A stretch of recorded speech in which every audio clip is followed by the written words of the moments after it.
wanted to welcome everybody to the working group meeting for the San Rafael housing element.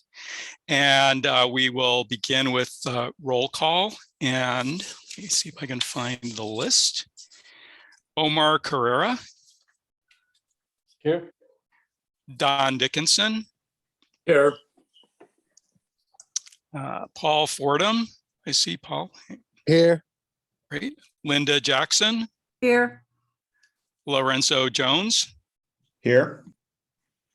We just learned Cesar Lagleva is not going to be joining us, so he's excused from this meeting. Amy Lykover. Don't see Amy. Tom Monahan. Diana Lopez. Here. Rena Lopez. Here. John Previtali. Here. Daniel Ryan. Here. And Joanne Webster. Here. I see you. Great. Welcome, everybody. At this point, we would like to see if there are any edits or changes to the summary of the last meeting. Any comments, or if not, we would ask for a motion to accept that meeting summary.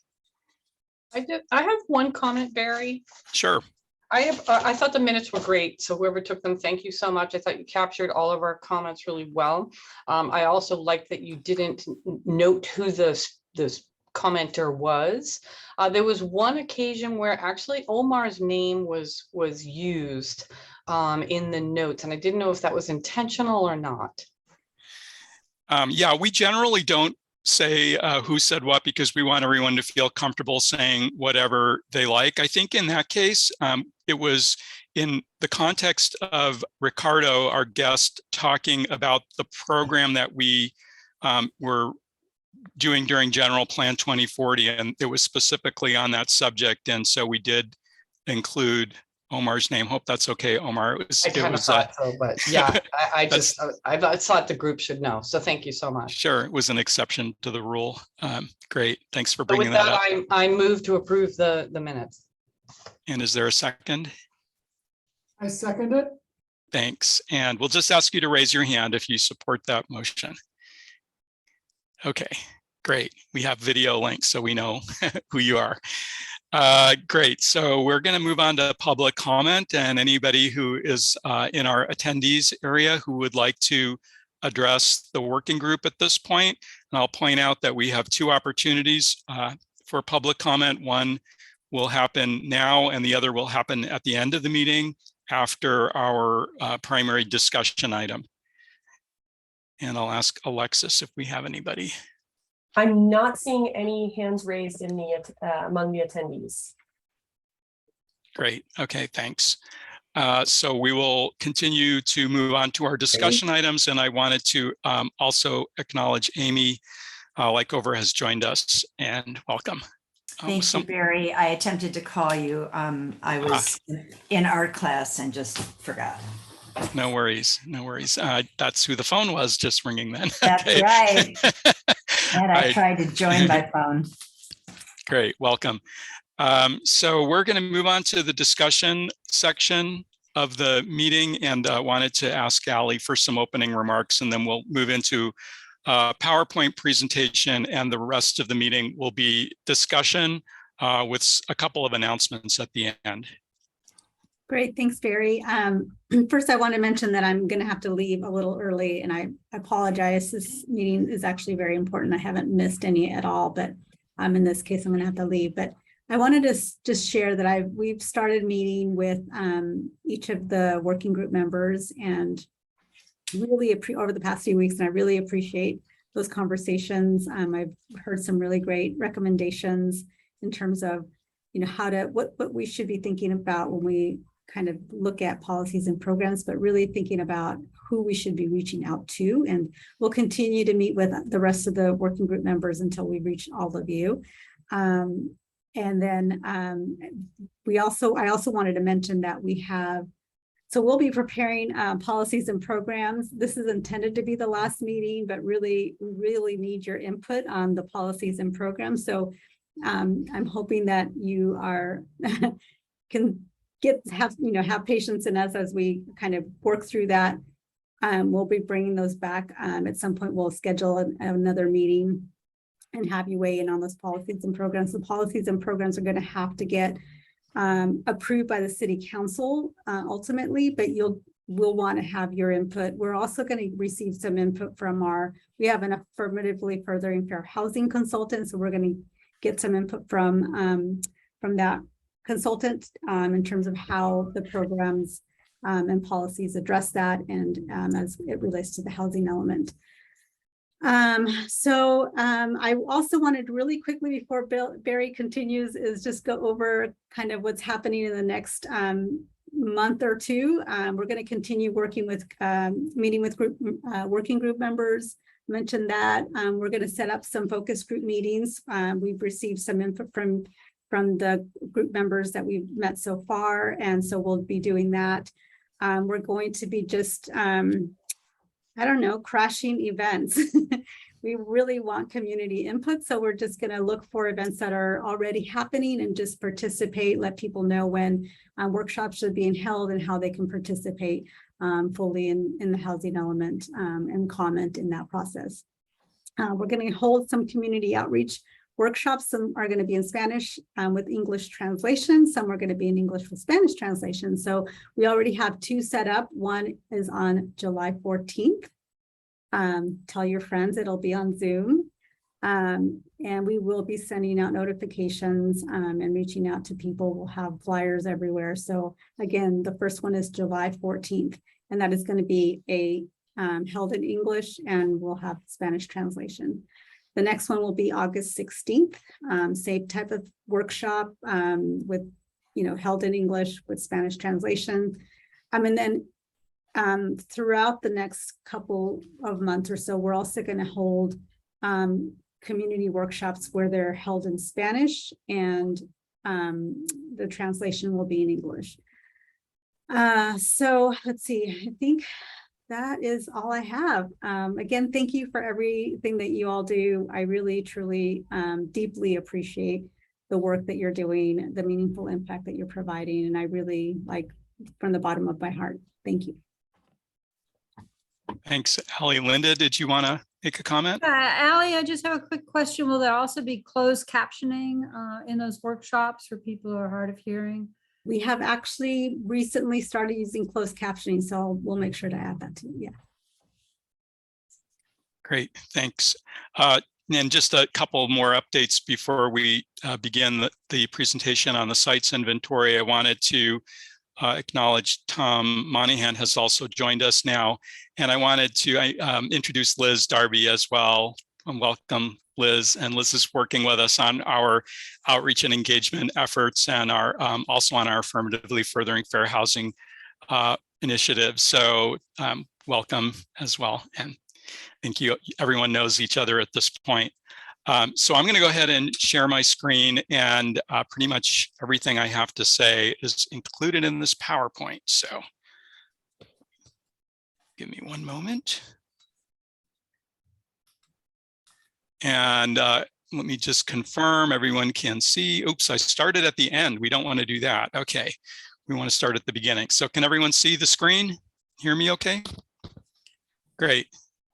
Great. So yeah, we called this this presentation "Getting to 3220." That is our target, our regional housing needs allocation. And one of the themes of this presentation is going from this kind of abstract idea that we have to accommodate this number to how can we realistically get it done, and where are we in our progress. And as you've seen in the agenda packet, we have completed the initial sites inventory and mapping, and we want to walk you through that. Now, it's tricky because there's over 180 sites, and we're obviously not going to put each one up on the screen. We are going to show you a lot of them, though. So one of the things to be thinking about in this presentation is we want to take this show on the road, and it's a little bit overwhelming to see all of these places and maps and sites. So at the end, when we come back to conversation, one of the discussion questions is, really a challenge to our working group. How can we make this information more accessible, more digestible, and easier to grasp for the average resident, for any resident for that matter? I mean, it's complicated stuff, and we look forward to any ideas about how to present it either more clearly or in different ways. So again, just for context, we've been going through different topic areas at each of these working group meetings. You can see the path we've been taking. The first 6 meetings that we had earlier this year, this bullet list, and now we're kind of circling back. We had this discussion of fair housing at the last meeting, and now we're coming back to housing sites. When we talked about housing sites in March, it was really more theoretical. What did our inventory look like last time around? What are the steps that we're going through to identify our sites? And now we actually have a sites inventory, and we've completed all the steps that we laid out and wanted to walk through that. But we also wanted to do this through the lens of how will our housing sites and how do the housing opportunities we're identifying work to promote fair housing in San Rafael and create more access to opportunity across the city, and really look for ways to have a more integrated city. And again, this is a state mandate, but it's also something that the city is embracing and pursuing both through the general plan and through its operations. So some of these slides are repeats from that March presentation. The task before us, as I mentioned previously, is to demonstrate that we have the capacity in our city to accommodate our fair share of the region's housing needs over the next 8 years. And that's a specific number that's been assigned to us by the Association of Bay Area Governments. It's 3,220 units. We are not mandated to actually build that number of units, but we do need to demonstrate that we've created the capacity for the public, the private sector and the nonprofit sector, those who build housing, to build this number of units realistically.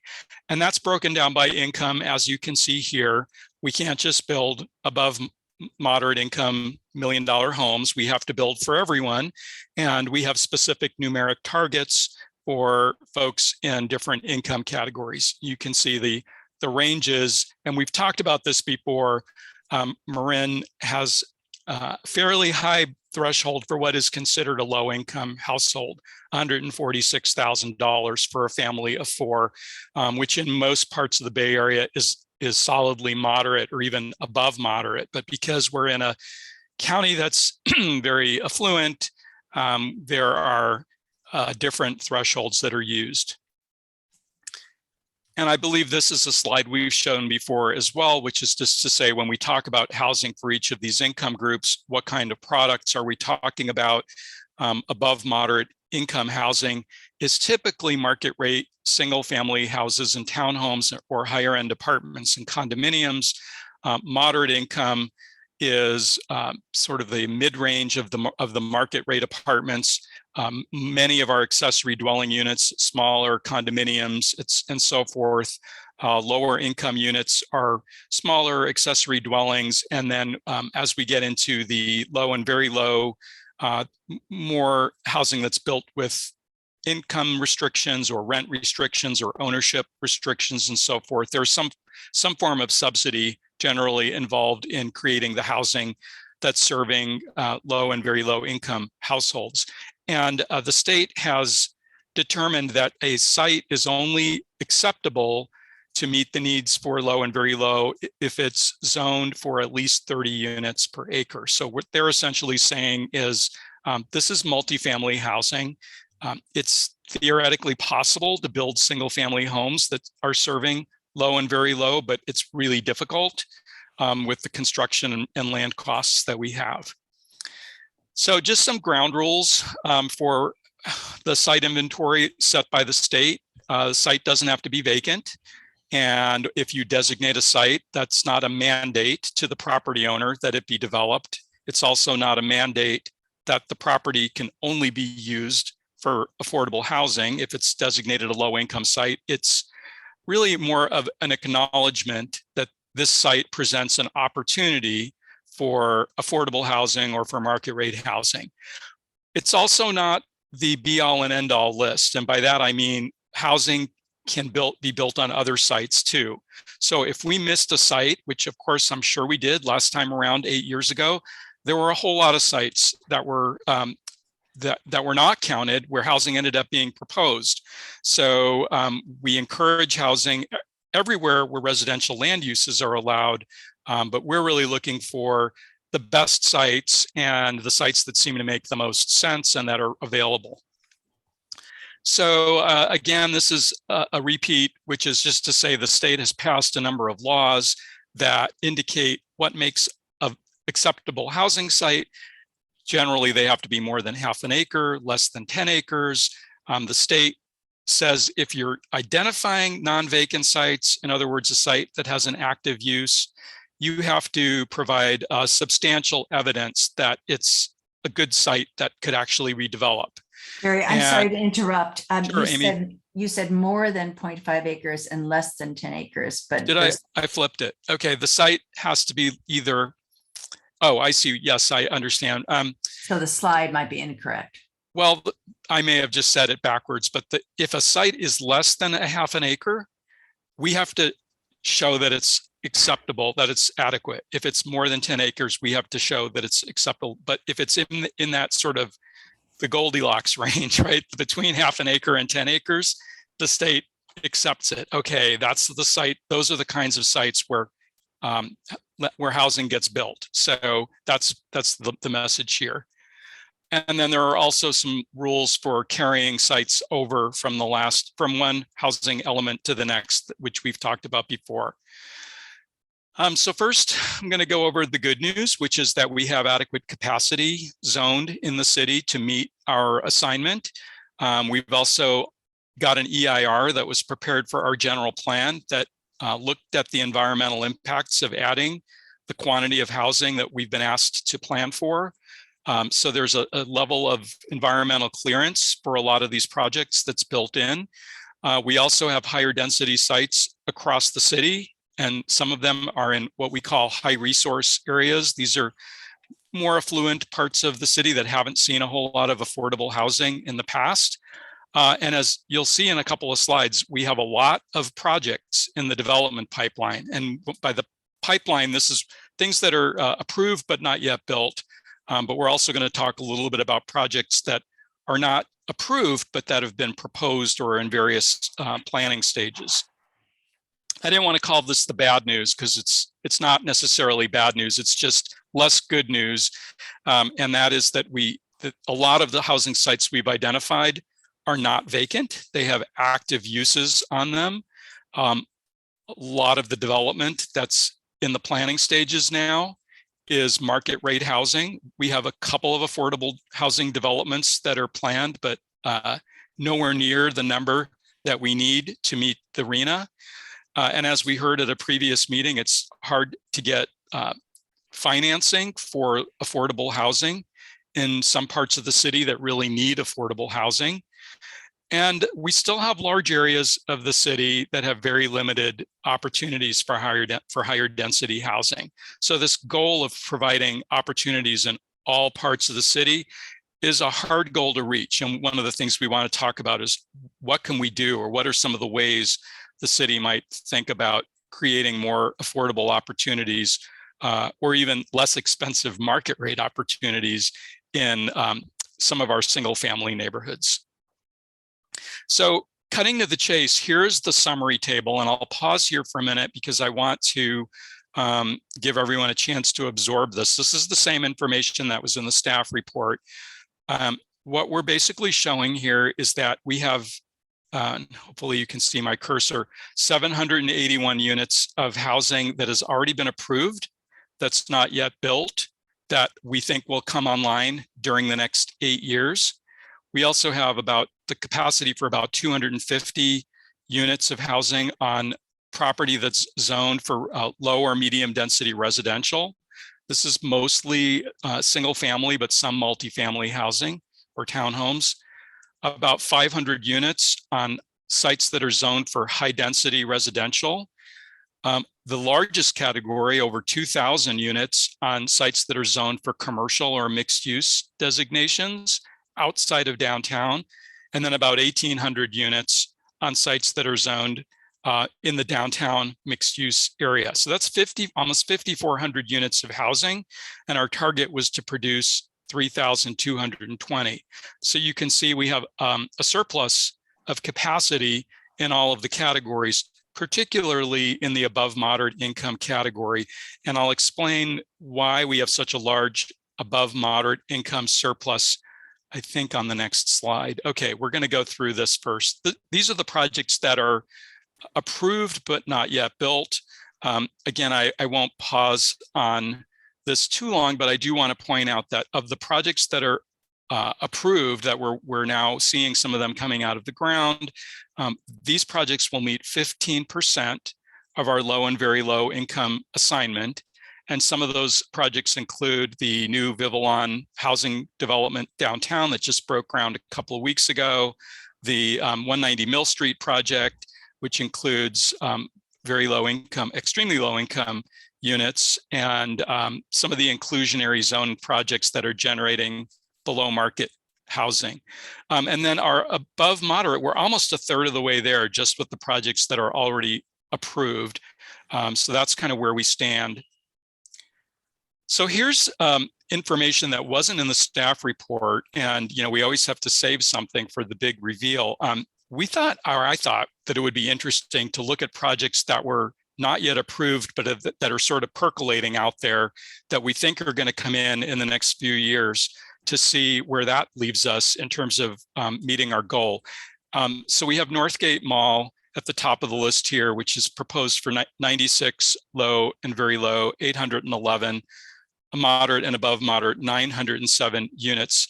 And I won't go through all of these again. These are various projects. You can find more information about them on the planning department's website, but they total 1,300 units of housing that's already not committed, not entitled, but it's percolating out there. We expect that most of this development is going to happen in the next 8 years, and it's going to bring us to 94% of our arena for the moderate and above moderate income assignment, but we're only going to be at 24% for the low and very low.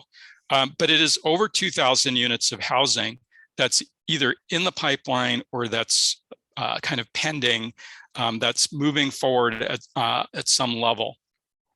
So if you add in the accessory dwelling units, we were projecting about 200 accessory dwelling units over the next 8 years.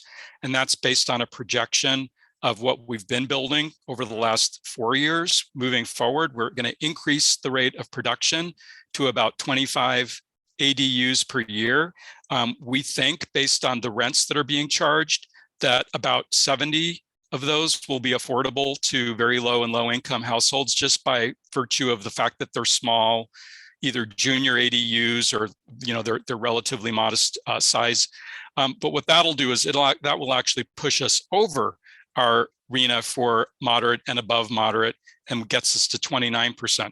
So this whole task that we're going through now really starts to take on a different character, because we're doing really great on above moderate income housing. Where we really need to improve production is at the low and very low. And of course, that's the most difficult segment of the market to increase, because we have financing issues, and we have members of this working group who can speak to that and some of the challenges in raising that number. So here are some of the challenges, and I don't want to underscore that even though we have a very large number of units that are pending or approved, getting those units built is a challenge. We've got rising construction costs, rising land costs, shifting market factors and demand. So it's one thing to have a project approved, it's another to have it actually built. And we have seen a few of these projects stalled for a couple of years. And so getting them going is one challenge. Another is making sure the sites we've identified as suitable for lower income units actually get developed with lower income units. All we're saying is that these sites, the various ones that are in the inventory, are capable of accommodating lower income housing. We're not saying they have to be. So what can we do to make it more likely that they will be developed? Then how do we encourage affordable units in the high resource areas? So these are the areas of the city where there is very little affordable housing today. How do we create moderate income housing? So we have housing at the lower end and housing at the upper end, but what about the missing middle? Can we create more opportunities to serve that group that are earning, sounds kind of funny to say, but the mid 100,000s is a group that's not really being served by any of the housing programs we have now. And then preserving the affordability of existing units and reducing displacement. All right, so we're going to move through the sites, and I may go more, I don't know, I was going to say I may go more quickly than you'd like, but maybe you all want me to get this over with fast. So, but I don't want to talk too long because we want to have discussion about a lot of this, but let me just go through some of this quickly. Low and medium density sites represent about 250 units in the city. We don't need to spend a lot of time on this because these are essentially single family home opportunities. A lot of them are individual vacant lots or parcels that have the potential to be subdivided into 2 or 3 lots. There are a couple of sites that I do want to highlight though, and those are here. All 3 of these are carryovers from the last housing element. And these are actually the only 3 major single family development opportunity sites that we have in our inventory. The one at the upper left on Picnic, this is, let me make sure I'm oriented right. Oh, okay, so Davidson School is down here, where that may be the park. And yes, this is San Rafael, this is the Albert park. Park. So right, Albert Park. But this is up on the sort of on the hill close to Davidson. The Glenwood School Lower area, this is actually public land that's owned by the school district that they've identified as having the potential for lower density housing, possibly for teachers. This is on Windward Way in the canal area, and this is Bellum right here. So you can sort of get a sense, it's Canal Community Garden. So this is a former sanitary district site that's been identified for years as a housing opportunity for townhomes or something similar to that. So all these 3 sites are in the inventory and are assumed to be relatively low or medium density. Okay, moving on to our higher density residential sites. So there are 500 units of housing associated with 20 sites. And most of what you see on the screen here, these 3, the bottom left, are all carryovers from the last housing element. 2 motels on Lincoln, the Villa Inn and what used to be the Colonial Motel, now the Marin Lodge. The Lincoln Hill Community Church, which is a lot of parking and a relatively small church, but not small, but relative to the site, a small footprint for the church. The Elks Lodge, just north of City Hall, which is a very large site, but only the lower portion is designated as a multifamily housing site. There's actually a municipal parking lot over here, the Menzies parking lot next to the Falkirk Mansion.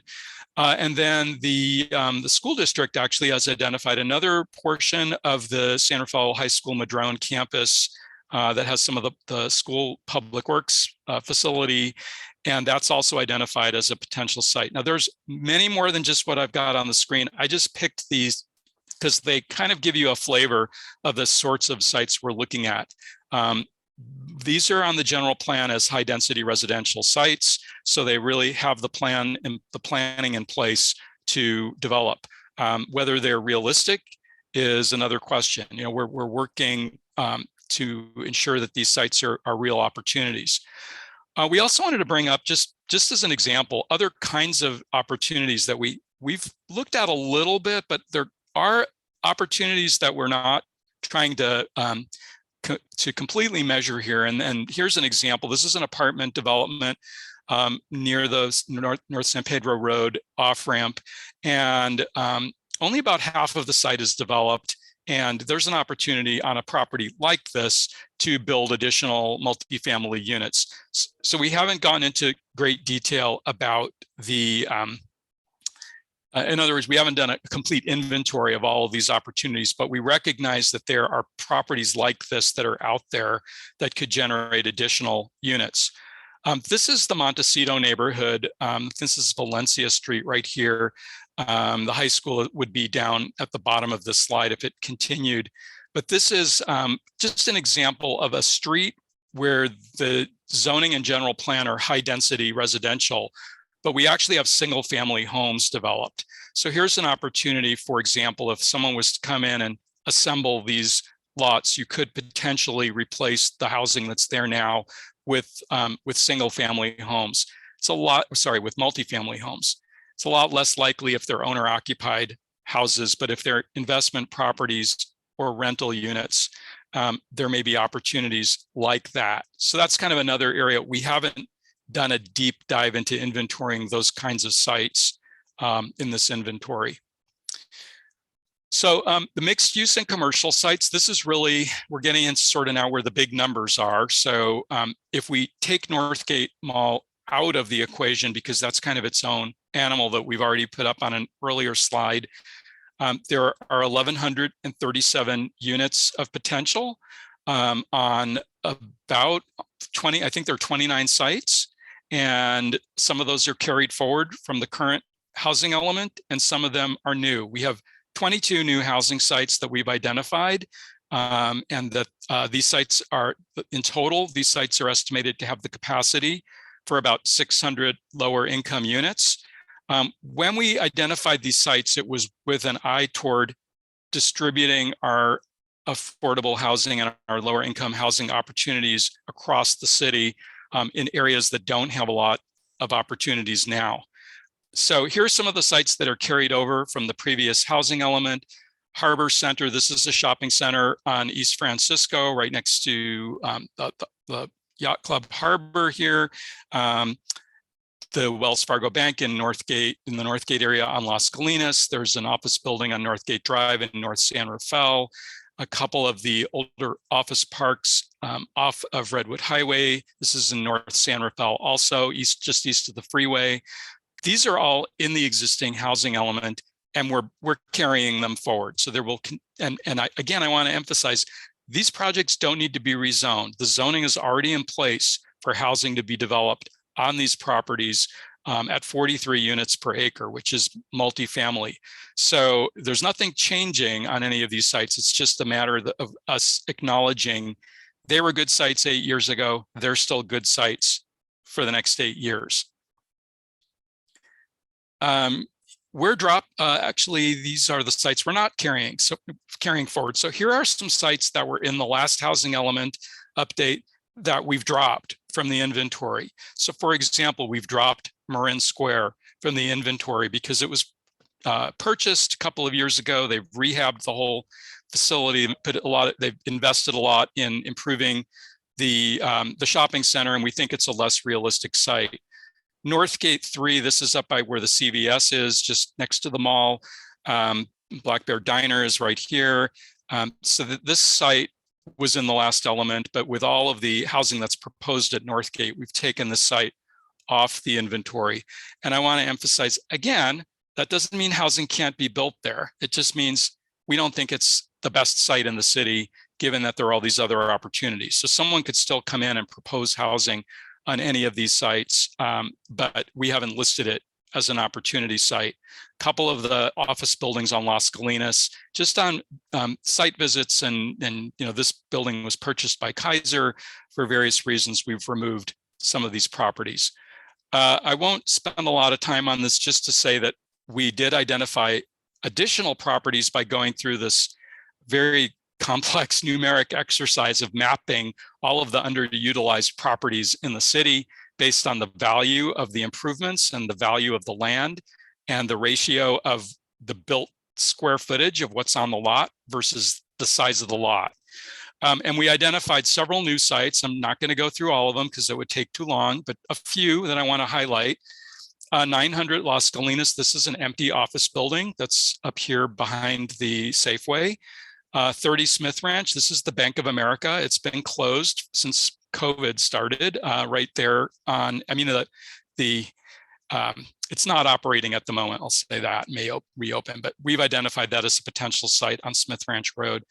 There's a site on 4th Street. Again, this is in the West End area, looking for opportunities around the city. So we're not clustering and concentrating all of these sites in one place.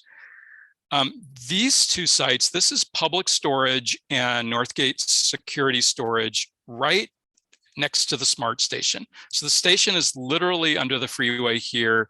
We have mini warehouses on both sides, and this is an opportunity that's been recognized in the general plan and the Civic Center station area plan. So we're looking at those as both opportunity sites. A couple of older motels on Francisco Boulevard, a market on, this is the Bret Hart Market on Woodland. And I'll say, I will keep saying this because I think it's important to reiterate, these sites are not being rezoned. These are sites where housing is allowed right now, but they just weren't counted before. Okay, so moving into downtown, this is an area where we went through a 2.5-year planning exercise in 2018 and 19, early 2020, to do a precise plan for all of downtown and identified a lot of potential housing opportunities. You can see on this site, the sites with the yellow stars are sites that were identified in the 2015 housing element. All of these other shapes that you see here are new housing sites that were not previously identified, where we think there are good opportunities to build housing. Some of these are already in the pipeline. They're already submitted as proposed projects, but there are a lot of constraints with some of these properties. United Market is right here, for example. This is Safeway. There's a rug store here. There's a parking garage here, and so on. So without getting into all the details, it's going to take some work to get housing built at these quantities, particularly if we want more affordability. Okay, as if that wasn't enough, we also have a B list, which we didn't send you. And the B list are sites that we identified as meeting all of the criteria for housing sites. But there are other goals that we're trying to achieve as a community, like generating jobs and generating revenue. And so in general, we didn't put car dealerships on the list. We have a lot of car dealerships in the city that are zoned in with designations that allow 43 units of housing per acre, but we're not counting those as sites even when they're empty, because they're generating revenue, they're generating jobs, they're generating a service that we need as a community. So one of the metrics we used was, does the site provide critical services to area residents? If we lost this business, would it conflict with our equity, diversity, and inclusion goals, and so forth?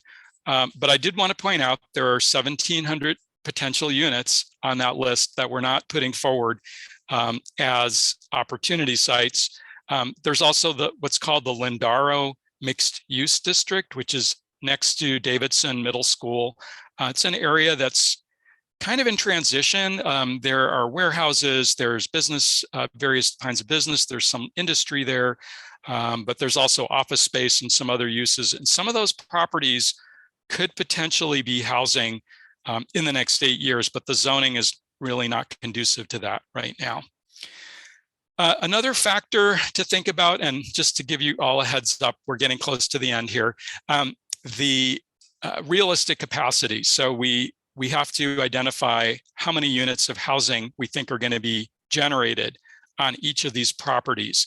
And usually we are very conservative in those estimates. So we don't just say, oh, zoning allows this density, therefore we're going to multiply that times the size of the site, and that's it, the end. We're, in most cases, saying that the number of units on each of these sites is going to be less than what the zoning allows.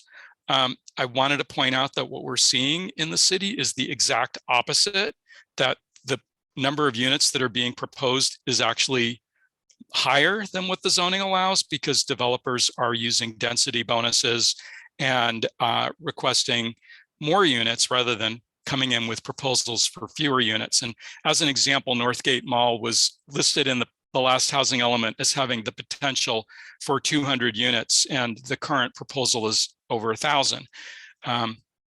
We're seeing that in a lot of places. Proposed zoning changes, just to point out that we've developed this list to avoid having to do a lot of rezoning. That was one of the purposes of the general plan 2040, was to look forward and think, how can we do our general plan updates so we don't have to rezone a bunch of sites after our housing element, to get our housing element finished. But there are a couple of zoning changes. In the interest of time, I'm not going to go into detail about what these are. We can come back to these in Q&A if anyone likes. But there are some, I would say, modest zoning text changes that we're looking at. They're not map changes, they're tweaks to the zoning text to allow slightly higher densities than the current zoning allows. So we're going to end. I'm just going to go quickly through the maps without saying a lot about them. We did put these opportunity site maps together. They're a little muddy on the screen here. On this map and the ones that follow, we are showing the general plan designations of the opportunity sites, but we have the ability to display these sites by other variables. So for example, if you want to see what are the sites that are identified as lower income, we can generate that map. Or what are the sites that have pending projects versus those that are just on our list, and so forth, or approved projects. So this is just one way of displaying this information. I think it is helpful to see the distribution of these sites. Some of them may look like large sites, but they're low density. So they're a site like this, which is the lower part of Glenwood School out near Glenwood, is not going to be generating that many units, so even though it's a large property, whereas a site that's downtown, like that's not a correct one, but some of these are generating a large number of units. And for anyone who's watching this after the fact, all of these maps are online. Right now, they're embedded in the attachment for this meeting, but we're going to be posting these in a place that's more accessible at sanrafaelhousing.org, so that folks at home can, or who are looking for this information, can find it. Because as you know, I think this has been in demand. So, one of the challenges here is this, I mentioned this a couple of times, do our housing sites contribute to ending patterns of segregation and concentrated poverty and foster integration? We're working with the County of Marin right now and a consultant named Veronica Tam to actually look at all of the sites through the lens of affirmatively furthering for housing. And Liz and Alexis and I participated in a meeting yesterday. Probably just as well, I don't have the 30 maps that they showed us, because we'd be here for another half an hour looking at map slides, but the information is really useful in seeing how our sites measure up against some of these issues. Okay, last slide. And this is really where we're hoping to focus the discussion this evening. So first, we kind of want to hear from you what you think about the sites inventory, if you have specific questions or thoughts about other kinds of sites we should be looking at. And really, I think 2 and 3 go together. These are questions about how can we create more opportunities for affordable housing in our higher resource areas. The flip side of this coin is that we're actually discouraged by the state from identifying sites for lower income housing in existing lower income neighborhoods.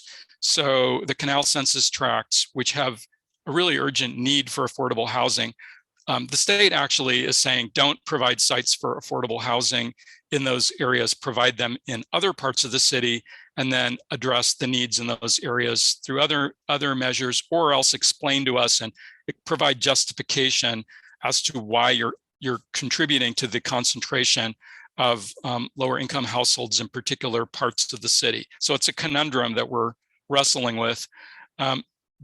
Question 4 is, how can we support the development of additional housing on these sites? There's a lot of them, and given that there are a lot of activities on these sites. What things can we do to make them more realistic? And then how can we make this information digestible? Obviously, this is not the presentation we're going to be giving to the community workshops. It's way, way, way too deep and technical, but we would love your thoughts about how to make this information accessible. So thank you for indulging me. And the rest of the time, the floor is all yours, everybody. Amy. Really, really great presentation. Thank you. And I'm very happy to learn that you've hired a consultant who is looking at neighborhoods and segregation. I wanted to ask you if there's a mechanism in place for the B-list sites were a property, for example, that's currently on the Lindaro corridor or a big box site, say, to become available, whether that would tick it up to an A-list site? It's a good question, and it really depends on the timing. I think if it became available in the next 6 months, we would kick it up to an A-list site.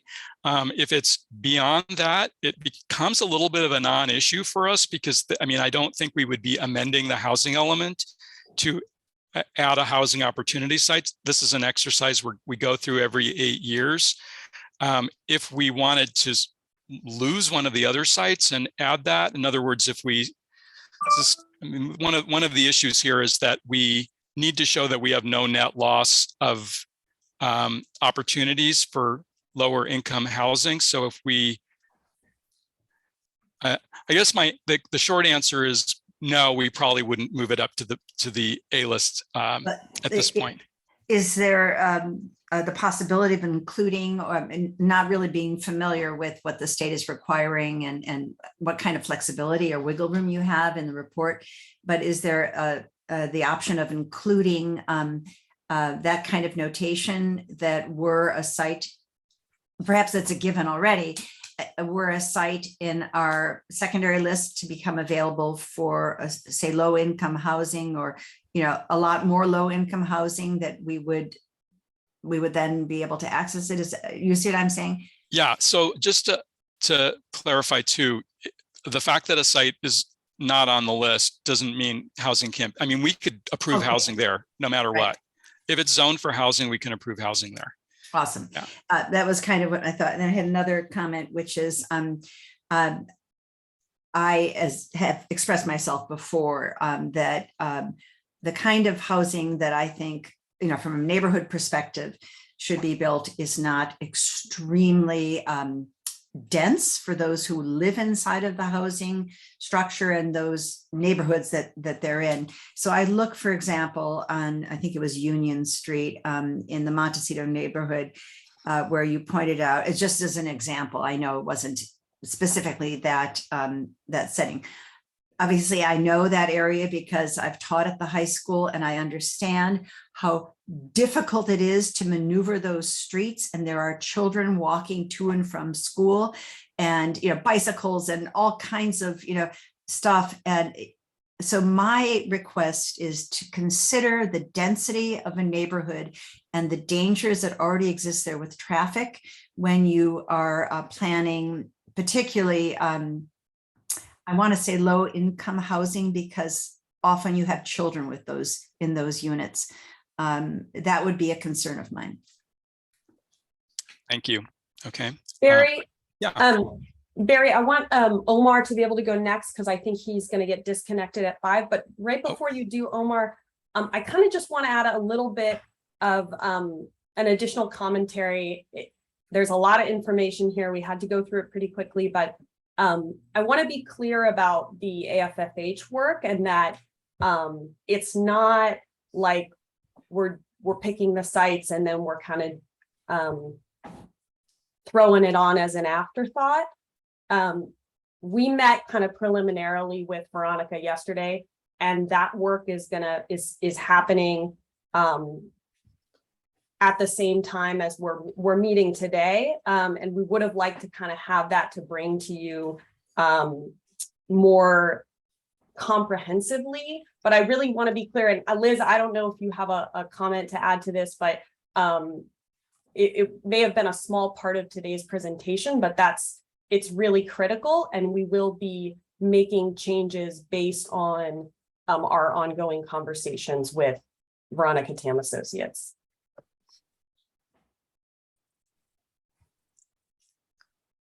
Great. Okay. Thanks, Alexis. And let's go to Omar. Thank you, Barry. Thank you, Alexis. Hello, everyone. I'm in Ecuador right now, so I just was told the internet would be gone for a couple hours, so anytime I will be disconnected. So just more than questions, reflections, Barry. So, as I learning this process, so what we're doing right now, this zoning exercise, is really to respond to RENA requirements. It's not really a plan to build housing per se. And so my second reflection with that is, I would love to understand, and this is something that I need to do more, is learning how this potential rezoning exercise can have unintended consequences and make the land more expensive, especially for affordable housing projects. We see all these those sites and the potential rezoning that you are thinking, how that potentially can affect the organizations and individuals who are trying to increase affordable housing. And I think the third reflection is connected to the canal. We're talking about low-income families living in market rate housing. And sometimes the canal is being presented as affordable housing, and it's not. So I'm wondering if the state is taking income information to define the canal not as a desired area to build affordable housing, but it's not affordable housing there. It's low-income families living in market rate housing. So anyway, I'm not expecting an answer, just sharing some reflections, and I would love to understand later, how can I understand better the rezoning that you are planning to do and decide and see what are the potential unintended consequences against affordable housing? Thanks, Omar. Yeah, that's an excellent observation. And I think it is more than just identifying the sites. The city's not the developer of the housing, but the city's responsibility and role is to facilitate the development of the housing. I mean, we don't build it, but we facilitate it. But your point about displacement and unintended consequences of prices going up and costs going up is really, I think, really important. And your point about the fact that it's not affordable housing, it's market rate, is also really important. And there are other strategies in the housing element that I think address that. And some of it is, are there ways to convert some of the existing units to affordable or to provide additional protections for those folks who are living in those units? And that is a really important program focus of the housing element. Thanks. Joanne? Thanks, Barry, and thanks, everybody. I'm getting into the weeds on the sites. So for me, you mentioned the Menzies site, which is a parking lot, a surface parking lot. And so I wondered, maybe it's just not in this presentation, but there are other city-owned surface parking lots that are opportunities. There's one on the West End, there's one on Luton's, there's one on Garden Lane. I know one example of a property owner, Lotus Indian Cuisine, owns a large surface lot. He would love to build housing on that as well. So those are just opportunities. The other one is, what about the rec center on B Street? That's city-owned building. Is there opportunity there? And then another one that came to mind is 101 Lucas Valley. So there's I think an office complex that, and I don't know if that's underutilized. It could be in the site list. I apologize if it is, but I was just thinking about those. Yeah, those are good opportunities. We have identified all those surface city parking lots, and I think the Lotus parking lot is on the list as well. So yeah, that is the 101 Lucas Valley is not, and the rec center on B Street is not at this time. We haven't listed those, but this is the sort of input we'll be looking for as we shop this list around and ask for folks to say, are there sites missing? So that's yeah, it's good food for thought. And then I have one more comment. So relative to the downtown precise plan as a policy for the downtown to stimulate, higher density, is that something that's available for other areas of the city as well? So is that something that you're looking at as you're forming the element? So you mean the So- incentives we have downtown, or? So saying having a downtown precise plan in another area of the city, so designating opportunities where there can be form-based code or streamlined processes, in geographic areas of the city, not just the downtown. Right. So right now it's only in the downtown, but the city has, identified the priority development areas around Northgate and in Southeast San Rafael. So the idea is we'll be getting grant funding in the next couple of years to do more planning work in those areas that could lead to more zoning incentives. And we don't, I don't know if it would be a form-based code, but it would be some sort of zoning plan that makes it easier to build some of what we're talking about Awesome. in those Great. areas. Yeah. Thanks, Barry. Sure. And John Prevatali. Great, thank you. Yeah, I've got a list of comments here, so I'll just go through them all. With regard to presenting the material, I really like the maps that were included in the agenda packet. So I think it would be great to present those to the public. I think there could be some relatively easy improvements to the maps to make them a little bit more clear. So add some, names to major roads in the freeway, and also a few major landmarks, like for instance, a school or shopping center or whatnot. I think it would help orient people.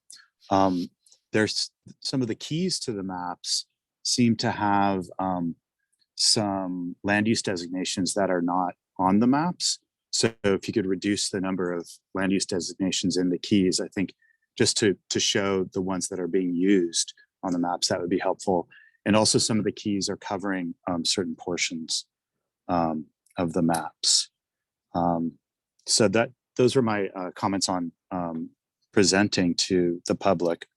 And then I have some more specific comments around the actual sites. It seems like there are a number of sites that have been designated by the freeway, and it makes sense why that is occurring. But I'm just wondering, as a person who has lived by a freeway before, I just want to make sure that we don't put people in a place where there's too much noise or pollution. So just sort of thinking about that as a potential issue, and possibly finding some more sites that are set apart from the freeway. I was happy to hear that it sounded like the high school designated a portion of their property. I know that the schools have a lot of property, so I'm just wondering if more land that's owned by the school districts could be used. Just a question. I want to make sure that we don't. I don't think we're doing this, but we're not forgetting about the missing middle, sort of like those small, not large multi-unit, but small multi-unit housing developments, 1 and 2 story with courtyards and whatnot. Be great to ensure that some sites are compatible with that sort of development. I personally really like that type of development. I think it fits well into the city. And then there are a few places that I'm wondering could be considered. One is, along McInnes Parkway near the SMART train terminal there. I love the idea of putting more housing near that SMART train terminal at Civic Center. And it seems like I know that there's a long strip of commercial buildings along McInnes. That seems like it would be a good place for mixed use housing. So not necessarily getting rid of the commercial areas or the office buildings there, but allowing mixed use. There's also the Regency Center up on Smith Ranch Road that's got the Regency Cinema that has a huge parking space and just a couple buildings that seems like it would be, again, prime for mixed use development. And then finally, I know that you know, there's controversy around putting housing in light industrial areas. As a person who's lived in a light industrial area for probably 10 years of my life in San Francisco, I don't see an issue with that. I used to live in the Potrero Hill neighborhood next to a mechanic shop. I was great friends with the guys who worked at the mechanic shop. It was super fun. But there is, you know, the area around that's called, I think, Francisco Boulevard West.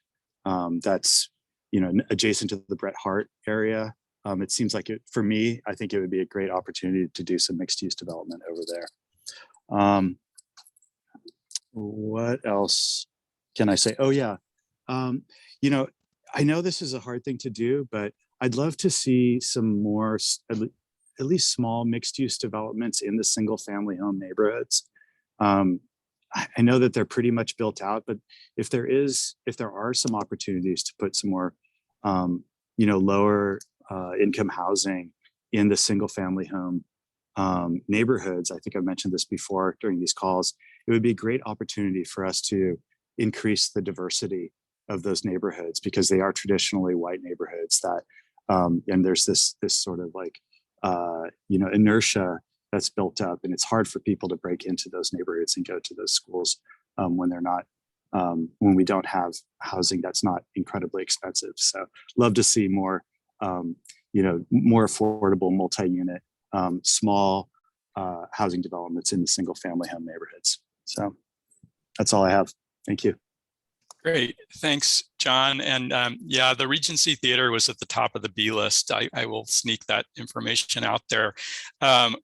We struggled with that one. I mean, and that's generally the kind of site you'll find on that second list. It's yeah, some of the Francisco Boulevard West sites are there as well.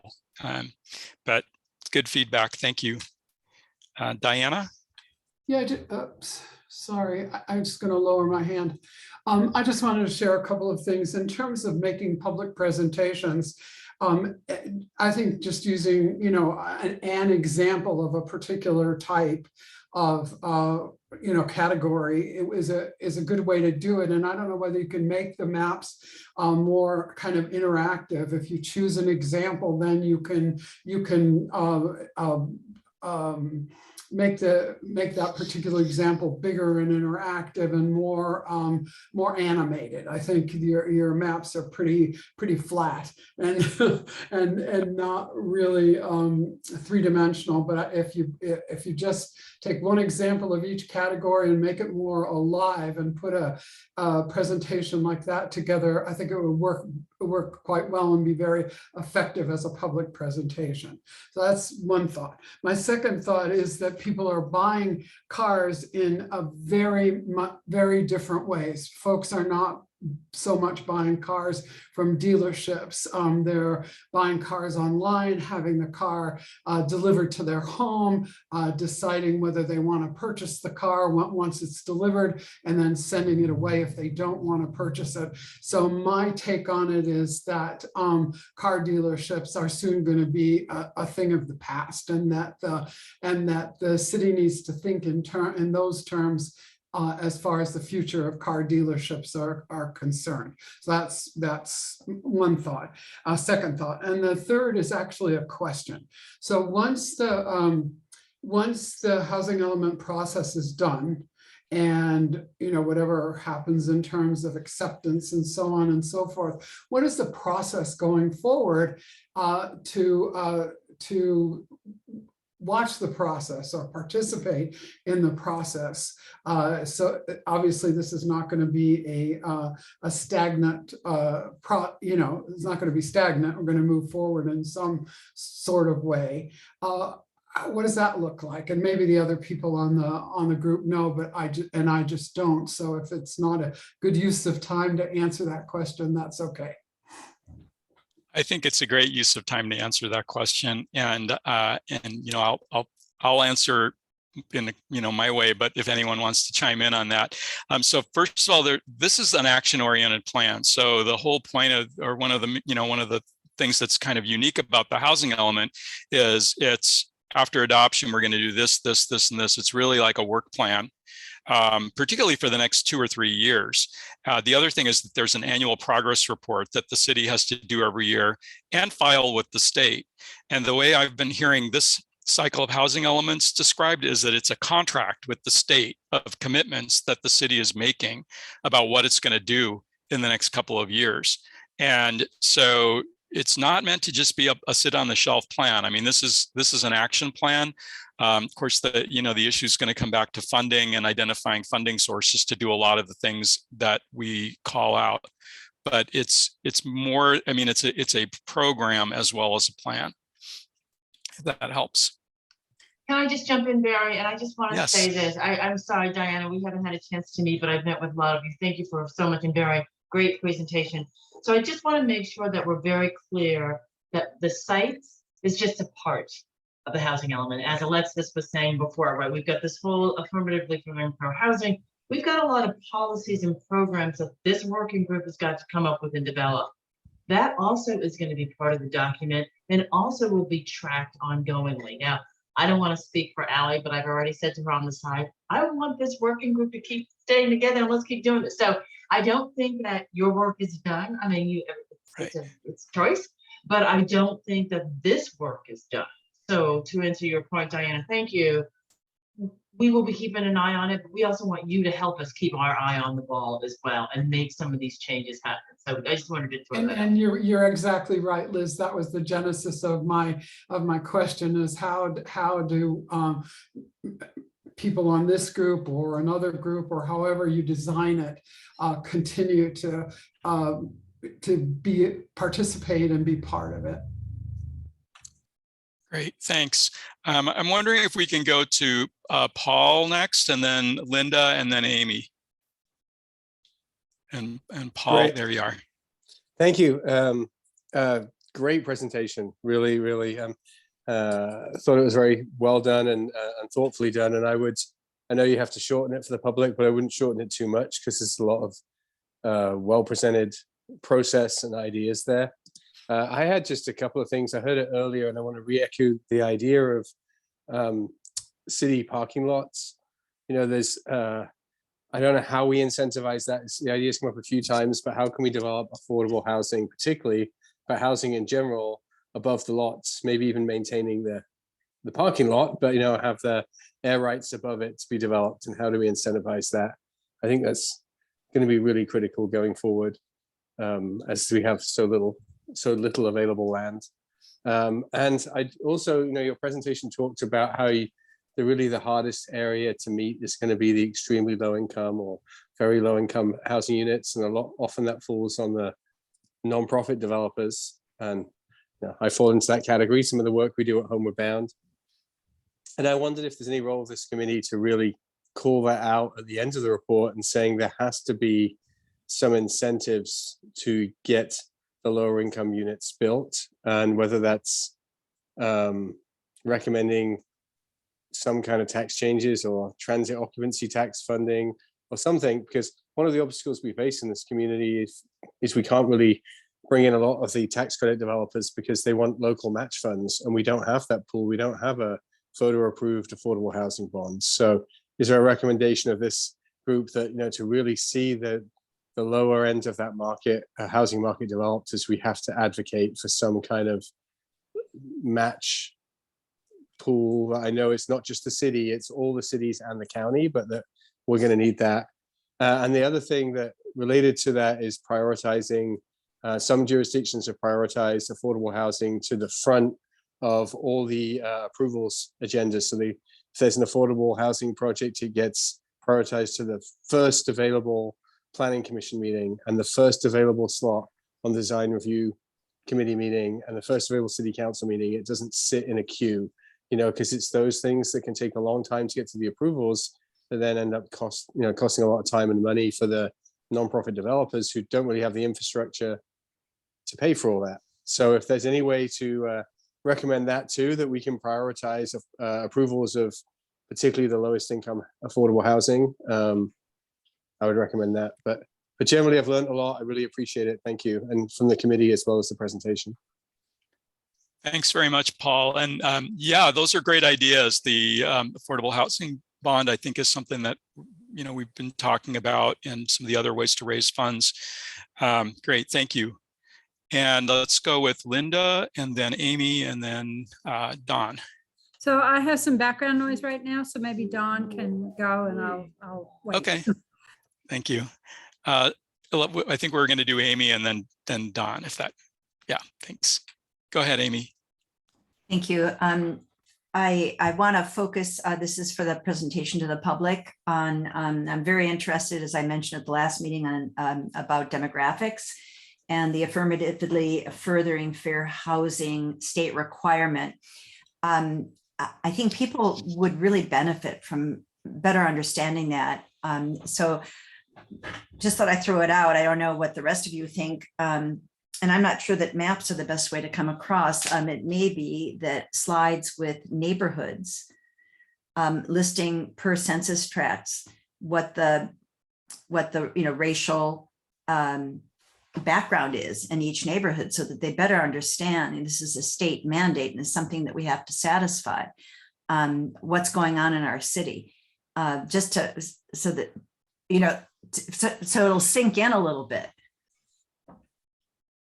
Yeah. Okay. Thank you. Don? I had a couple of comments and questions. First is, I still don't think I really understand the by right situation regarding sites that were on the previous housing element. Mm-hmm. And I think it'd be helpful to understand that, particularly because it means no environmental review if there's no subdivisions involved, basically no public hearings out it. And it's not, and it gets complicated when you have a site like Northgate Mall, which had 200 units shown before, and now it has 900 units. How much discretion the city would actually have over a project like that? So that's one question.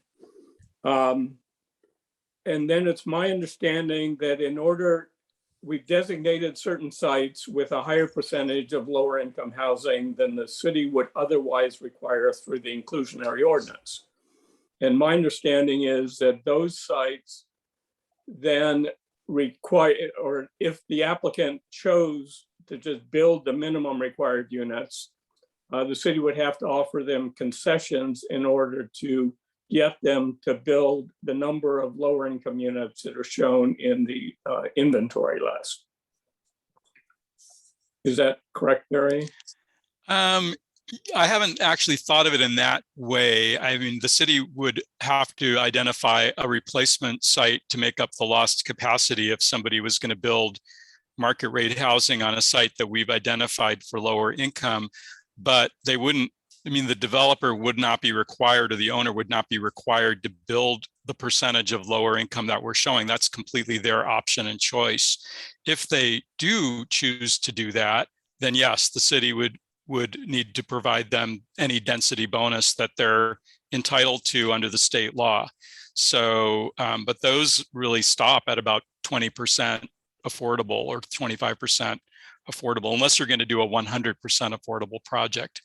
And so your earlier question about the by right approval, a lot of the sites that we're carrying forward, we've moved into the above moderate income category. So we're not actually expecting some of those sites to develop with lower income housing. If they do, then yeah, they're entitled to streamlined review and some of the other benefits. That is one of the benefits of having an EIR that already covers a lot of these sites, because we've already anticipated that they would develop with residential uses and included that in the general plan EIR. So there's some level of mitigation that we've already identified that would be required for those developments.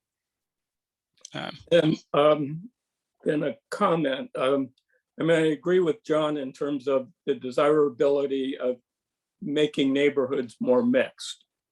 But I think that is actually part of the intent of SB 9. The state legislation allows people to significantly change parts of single-family neighborhoods, if they choose to do that, with very little actually city discretion over building a second house, subdividing the property, building ADUs. So I think, and SB 9 applies to almost any property in city. There is a minimum lot size, but beyond that, it applies to anything. So in Terra Linda, you can have a lot that you could end with 4 or 6 units on it. Mm-hmm. And that is just allowed by state law now. So I don't think you'd have to show on the site list specific opportunities to do that because it exists citywide. And I think that can probably just be explained in the policies. And then in terms of car dealerships, certainly as someone who has recently purchased a car, there's vast amounts of underutilized land right now at car dealerships. I mean, you go to Marin Toyota and they have no cars. And the whole parking lot backing along Grand, backing up to the canal, is empty now. They used to have cars there as part of their supply. But I guess the question in terms of dealerships, and I know that cities generally favor high sales tax generating use, that is actually a low traffic generating use also. It has a lot of desirable aspects. But I think looking long-term, be interesting to think about what the future of these big parking lots are when so many people, you pre-order a car, it takes 4 months to get a car these days. It comes in, they detail it, they give you the keys and it's gone. It's not sitting there in the parking lot anymore. In terms of three specific sites in my particular neighborhood, the largest site in Dominican is actually not on the site list. And I talked to you about it, and I talked to Allie about it, and it's a hillside property behind Dominican University that they've indicated they're actually going to sell to a developer. And it seems to me, because of the size of the property and the unit potential, and they're probably all going to be above market rate homes, that property should be shown on the site list. The other place in Dominican that I had questions was you show several relatively large parcels at the end of Villa at the base of Portosuelo Hill. And I believe the only vehicular access to those properties is from the freeway on-ramp after the stop sign. If the rear yard of the last house there is an indication of where these properties begin, their only access would be onto a freeway off-ramp. And they're lower density residential, so I assume they're all above market rate, but it just raises questions about whether those are even feasibly developable sites. And the final question I had is regarding San Rafael's first SB 35 development application, which is actually at the corner of Grand, and it's a northeast corner of Grand and 4th Street. And the site inventory list shows the one property, the old vet clinic, on the list. But what's happened is the developer bought 2 adjacent properties, both of which have residential units on them now, and is proposing to merge them all and develop a 6-story building along Grand Avenue there. And I'm just wondering whether something like that is allowed. I mean, the corner I know is part of the downtown plan and it's designated for, I think, a 4-story building. But when a property owner acquires adjacent land beyond what's on the inventory list and then kind of applies those policies to other parcels, is that something that is contemplated? Yeah, Don, thanks. And I would have to look at that proposal. Why don't we should probably talk offline about some of those questions. The plans are online now, which is what Allie had told me about, and that's why I recently looked at them. But yeah, good information about the Dominican property, and we'll talk with you about that and the other properties that are at the north end by the on-ramp. Thank you. And then related to the SB 35 project, they're removing 3 units. Mhm. So does the county count just the net increase? The chart shows 35 units, which is what they're proposing, but they're also replacing 3 existing units. That's a good point. We only show the new units. It's not a net calculation. So I don't know if those are occupied units now or if they're already empty, but we would be sort of using the June 30th, well, today really as our baseline for the housing element planning period. So I'll follow up with you on that one as well. Okay. Thank you. Okay, so we're going to hear from Linda, Lorenzo, Daniel, and I see Joanne's got her hand up too. We'll just go around. Okay, I have a bunch of comments too, so I'll just run them off, and I don't know that I need a response, but you can see, Barry, what you think. On the rezoning, we're really talking about just minor increase in density on a very few small sites. That would make a big difference for those properties. So I think that's a great thing to do for the public quasi-public. I would actually do it for all the public quasi-public. But the neighborhood commercial districts. I do want to, with my sustainable San Rafael hat and my MEC hat on, some of these sites are hillside sites. They're difficult to develop. They've got vegetation on it, and they're very few units. And so they're not, I'm thinking of the picnic street site, you've got, what they are. There's single family housing sites on the hills. I think we should take them off. As you say, they can be developed anytime for housing, but should they be streamlined? I don't think so. I think they should go through the process. And they're small unit counts compared to others. And I have some suggestions of how you can replace those with. So I would say sites that are on difficult hillside sites need to come off, environmental sensitive ones. In Montecito neighborhood, it's a similar neighborhood in a lot of ways to the Canal neighborhood. It's got high density apartments and it has a diversity of housing.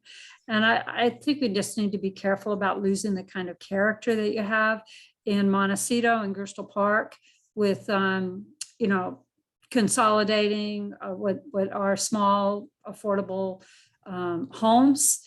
I would put it in the same category as the Canal, that we don't need to do much more there to encourage more housing, but we can look to other parts of the city. A note on the Menzies lot, that has been considered for years for redevelopment. It does have a deed restriction on it. And I know it's been a topic of conversation when we did the last housing element and when the library looked to expand. So I just double checked that deed restriction that housing is okay on that. And the comment about housing by a freeway, there's people live next to freeways all over the world, just came from London, and lots of buses going around right next to hotels and apartments. And, it's just to not build housing and require people to live out of town, I think is not the right approach. So we have filtration systems and we have windows that keep out the noise, and we can make those units livable. So to SB9, I see other housing elements in this county are having a list, a line item for SB9 sites. And when the SB9 ordinance was just passed in the city, there was an estimate about how many sites would qualify. And maybe just as you've done with the accessory dwelling units, you can make an assumption for SB9 sites. And then those would be citywide, as Dawn said, and would be, I think, could be considered under the affirmatively fair, advancing the fair housing, furthering fair housing provision, but just really explicitly recognizing SB9 sites. Miracle Mile, we need to just, the whole of Miracle Mile, the whole of 4th Street needs to be identified. I don't know why we have to pick, cherry pick sites, pick a whole row and just whatever goes, because we don't know which site is going to go. And it could be the site next to the one that we picked, but we didn't happen to name the one next door that's being developed. So I would look at doing whole stretches for picking these sites in certain areas. Another area is Medway. So Medway is a dump. Medway is the main street for the Canal neighborhood. And it's an absolute shame that it looks so bad. And I would stretch the whole thing to have housing. Now, the way I would look at both Medway and the light industrial office places is along the lines of air rights.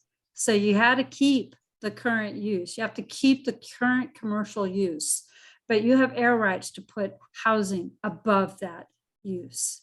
And so that would enable us to keep those income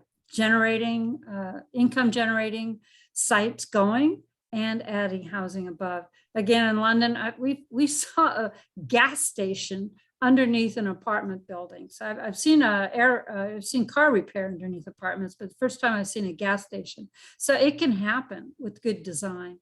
And I just really think that that might be a way to look at the sites that we don't want to lose for their income generation, but we are fine with housing above it. Just a couple more here.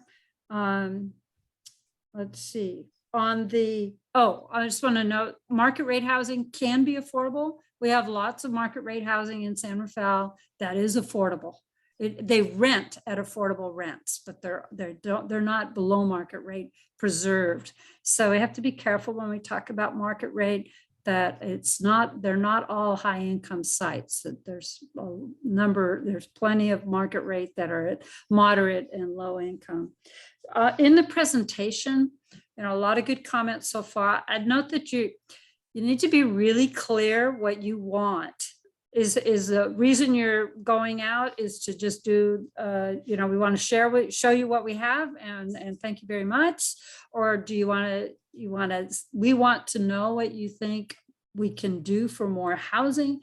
I'd be very, very clear about what you want as an outcome in those public meetings so that people feel like they are making meaningful input if that's what you want.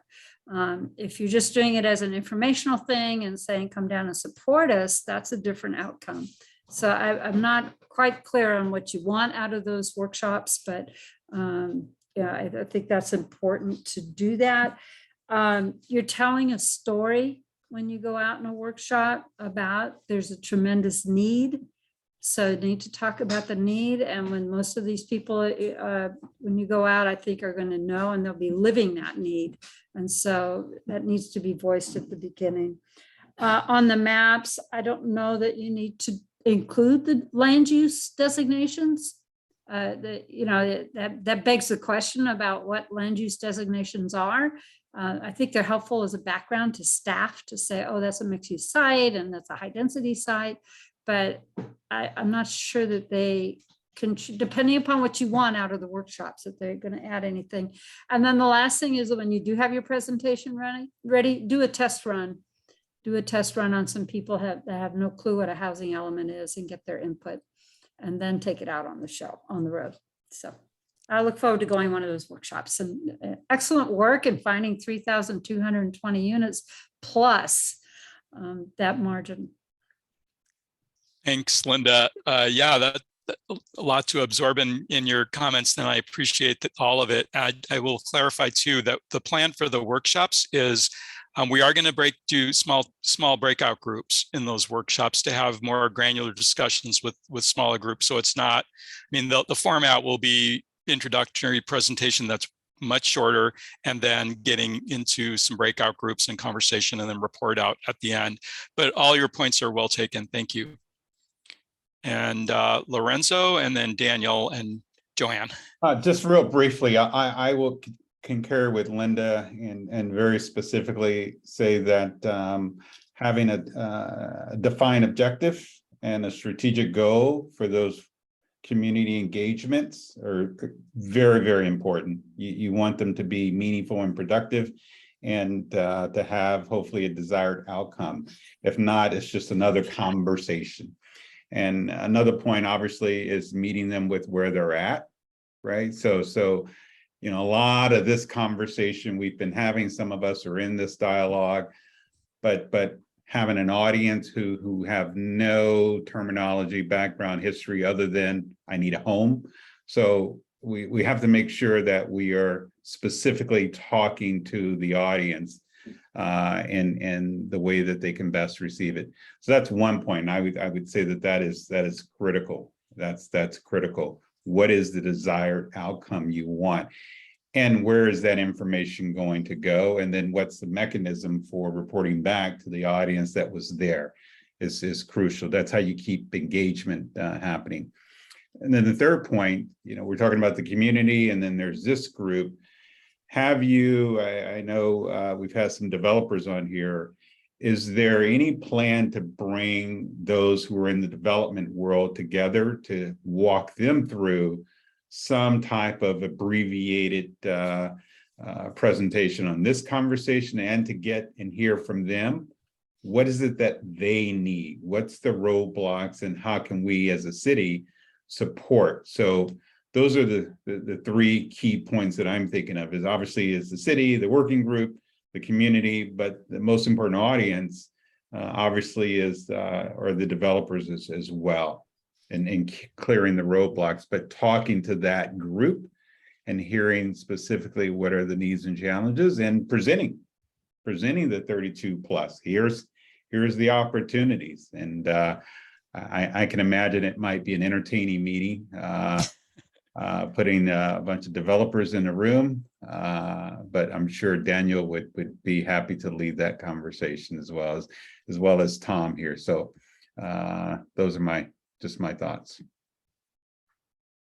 Great, thank you, Lorenzo. And yeah, we did a developer forum with the county maybe a couple months ago. It was pretty interesting, but we actually didn't talk about this task, which is the site list. I think it would be great to get feedback, and we have Daniel and Tom here with us today to talk about the sites and what their but that's an interesting question, though. Why?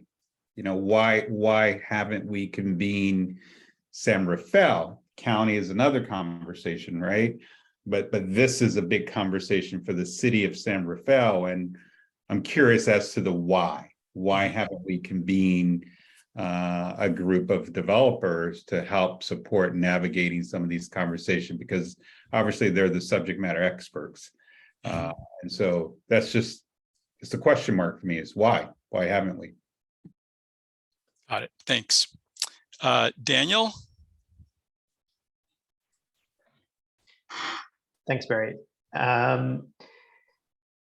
I'm going to try not to touch on topics that I've already gone over and things I've lobbied for in the past. As I was looking over this list,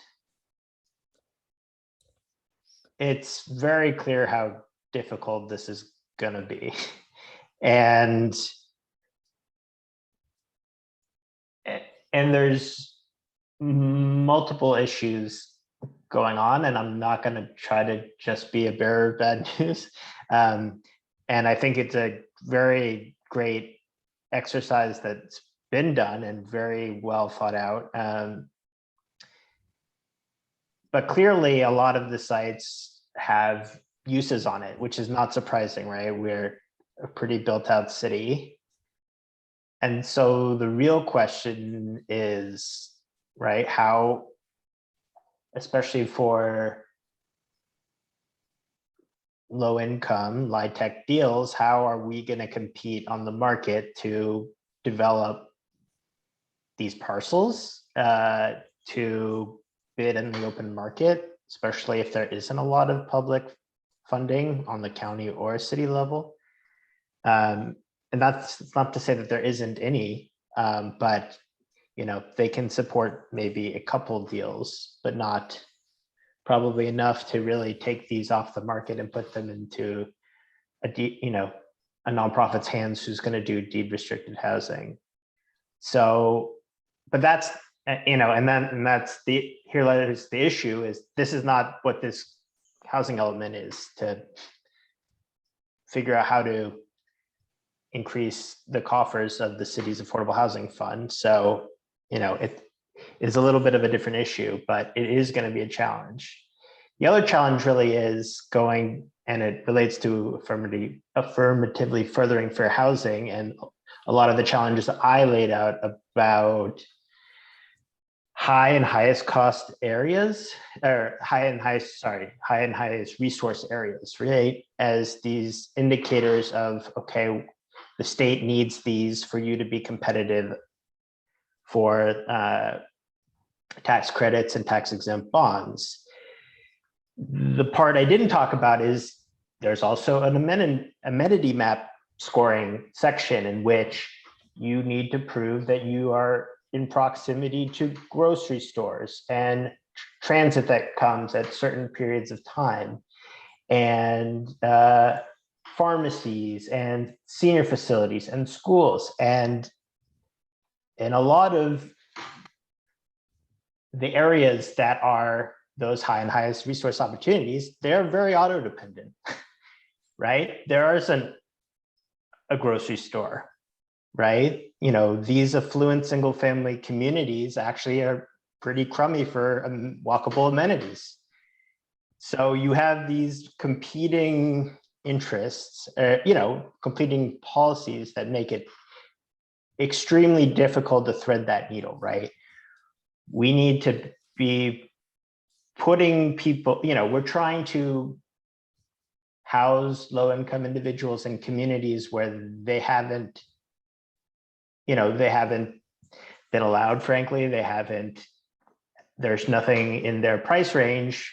But again, we don't want to put people in areas that don't have amenities. So, you know, if you're talking about a lot of these sites, you know, that are kind of, you know, on these lots that are not near grocery stores and not near high quality transit, I'm going to run into the same problem and it's not going to score. And so I wish I could tell you the solution.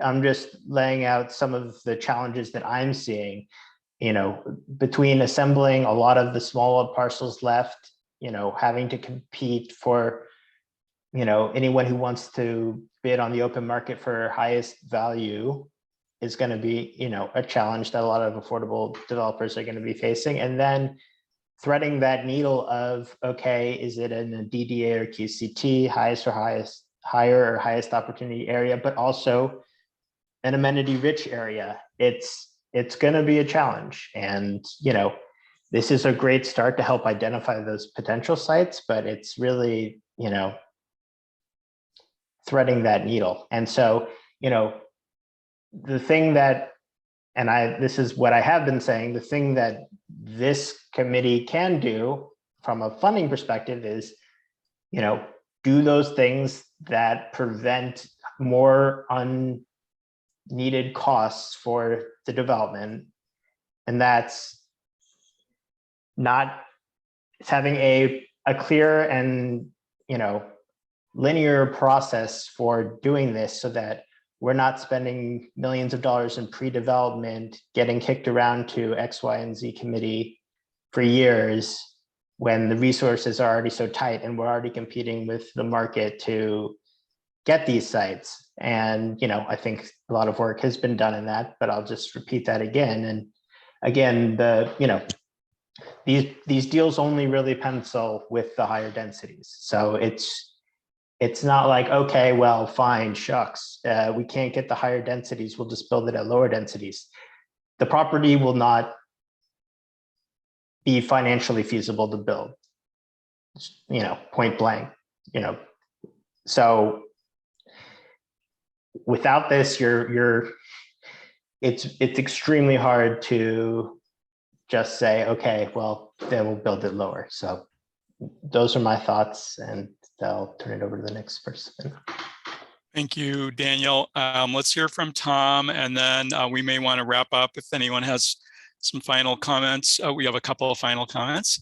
Let's go with Tom next, and then have a few more minutes, and then we have some final moments for public comment and announcements. Tom? Great. Thank you, Barry, and everybody else on the call. I think the presentation was great, and the work and effort that's gone into the housing element and the maps and the location of sites is all really commendable job. Really impressed to see it. I thought the comments today from the group, I agreed with everything.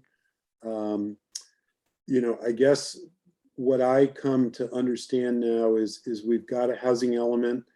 It's an update from the prior housing element. I wonder how many actual homes got built from the prior housing element. So, right, you identify these locations, which has a lot of hand wringing and concerns from the community. And then the goal, right, like you said, Barry, is an action plan to actually get housing built.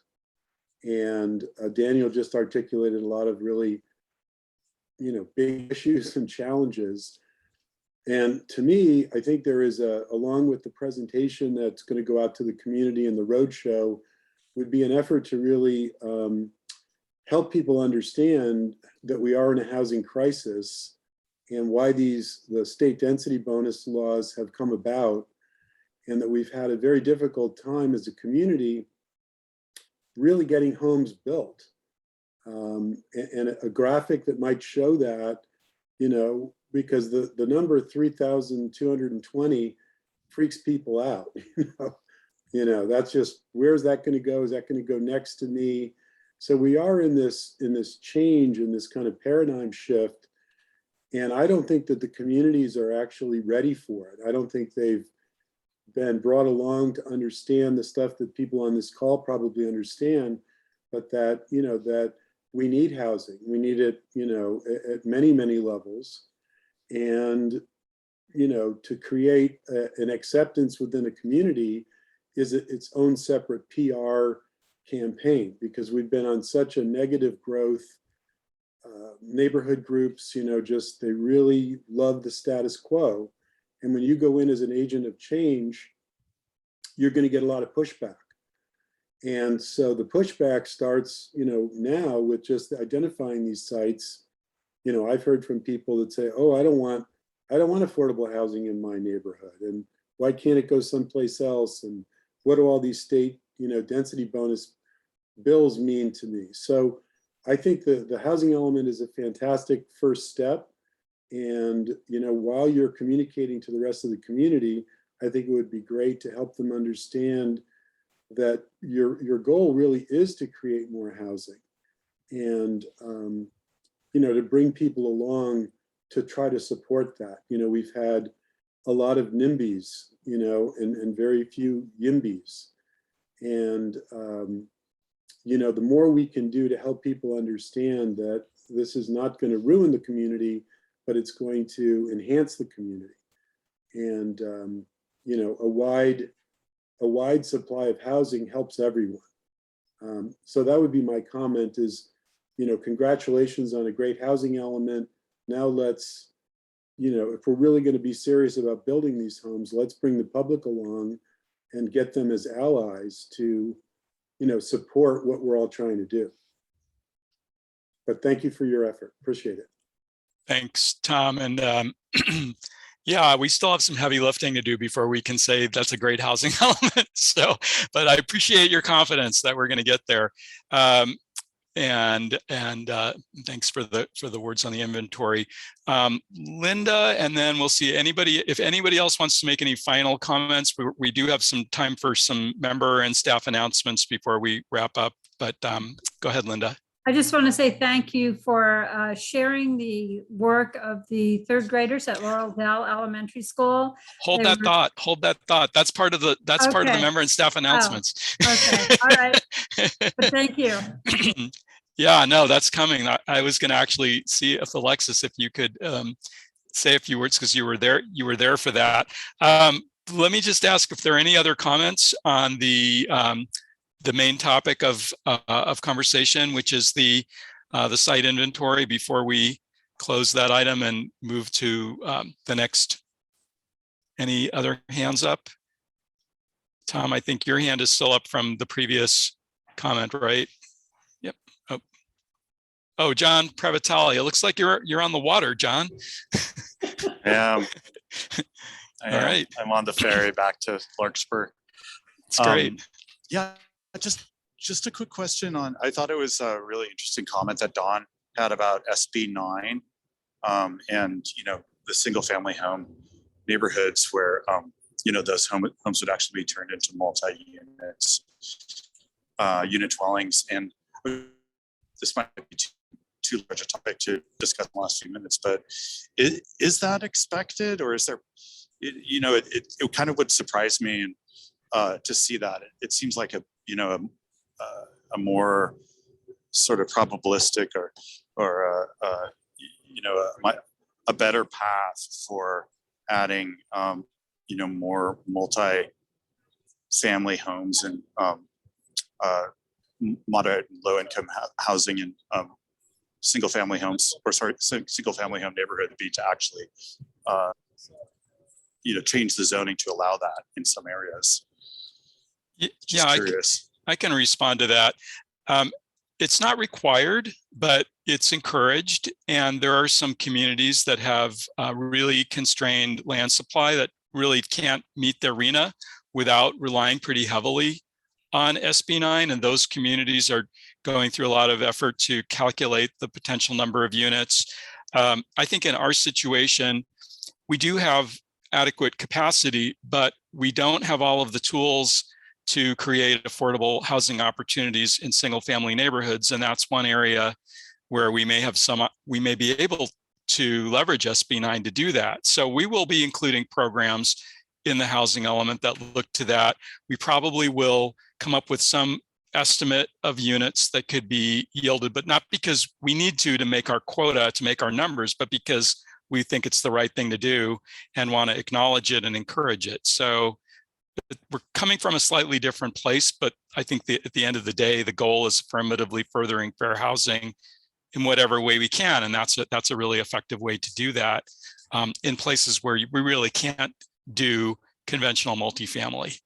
So yes, I think that's is where we're going with that. Okay. Thank you. Thanks. Let's move to the closing items. And Alexis, is there anyone in the public who has maybe a hand up or looking to speak? If you would like to make a public comment at this time, go ahead and raise your hand. So far, I'm not seeing our attendee with a hand raised, but we'll just give it another couple seconds.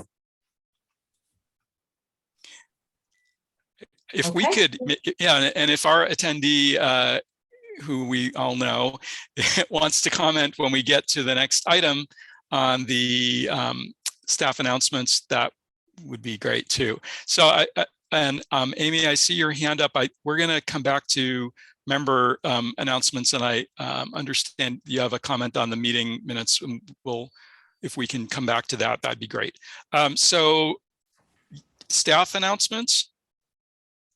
And I was going to ask Alexis, actually, if you could maybe talk about the attachment, and Linda, you wanted to say something about that as well, I know. Yeah, we were really happy to include a summary report from Cheryl on the students' work, the students from Laurel Dell who have been doing a project around the housing element. If you haven't had a chance yet to take a look at it, I highly recommend it. The students kind of looked at multiple different types of housing and sort of ranked their favorite type of affordable housing. They really liked ADUs and tiny homes. The other thing that I think was striking to me when I looked at the report was there was really an emphasis in their recommendations around community connections and welcoming features. And Lorenzo, it really reminded me of our conversation and some things that you brought up a few days ago around, we think about housing and how many units, but really this is more than 4 walls and a roof. And there's kind of a whole community and ecosystem that goes along with the housing conversation. And that shined through so beautifully in the students' report. So with that, I'll see if Linda or Cheryl wants to make any comments. Well, I imagine Cheryl has something to say. One of the things that struck me in their presentations was how they all added a pool if they possibly could, and a community room and activity. And it speaks to the lack of that in the apartment buildings and in their lives. And so that speaks to policy language and programs of how we can, when apartments go up, how we can keep the pools that we do have in the apartments and places for the kids to play in their apartments. The process that Cheryl developed of having them focus on different housing types, different housing solutions, and then having the students vote on them as well, and making the models is something, Barry, that you might want to think about in terms of the workshop and sort of clumping together these ideas of the different approaches to creating more housing and seeing where people, and it's a higher level than a site, show me where housing can be built. But it's the concepts that the students were working with. It was really cool to see them do that. And I'm glad that they could be shared with you because they're living it and they're going to be living in these units when they get built. So, right, Cheryl. Cheryl, yes, I see your hand is up.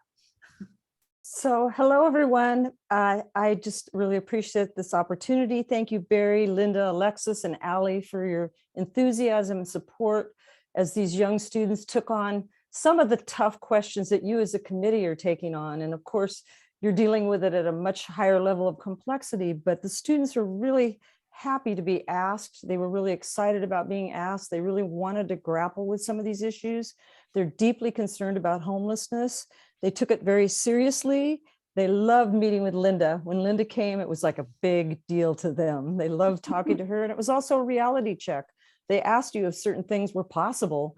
And it was really interesting. And thank you also, Alexis, for coming to their final presentation. And as Alexis so beautifully summarized, the sense of community, sharing of resources, making a neighborhood that's welcoming and connected was super important to the students, as well as good design. They'd been studying architecture for 7 weeks before they took on the housing thing. So design was a piece of it that was really important to them.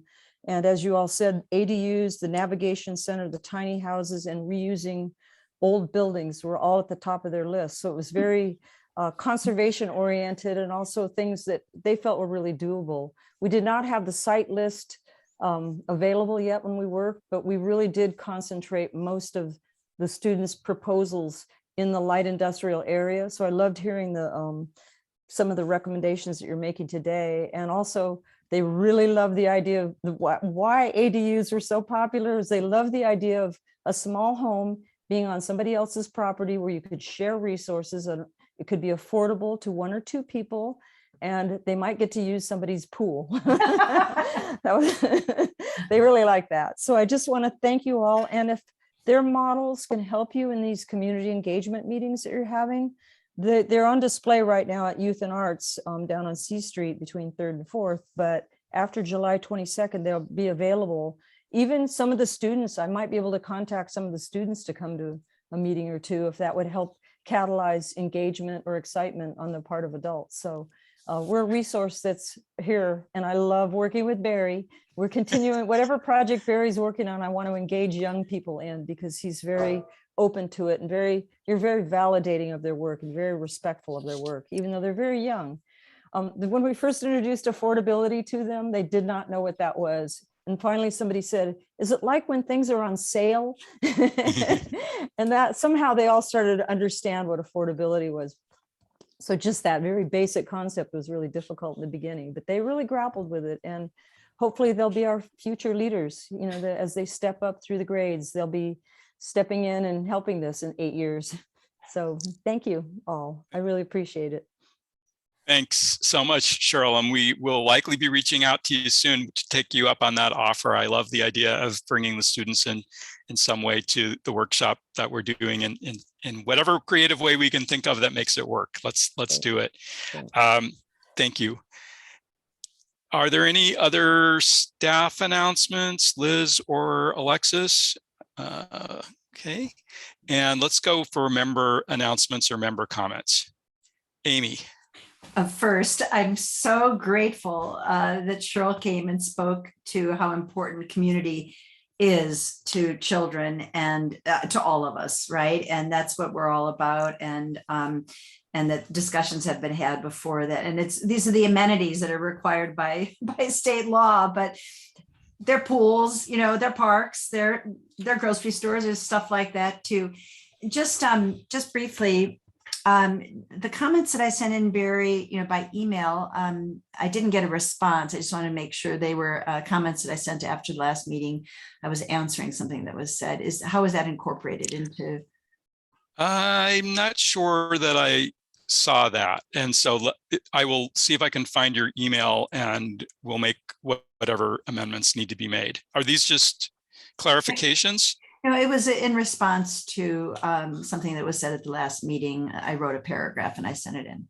Okay, I'll have a look. Right. That's the first thing. And then the second thing is on page 2 of the minutes.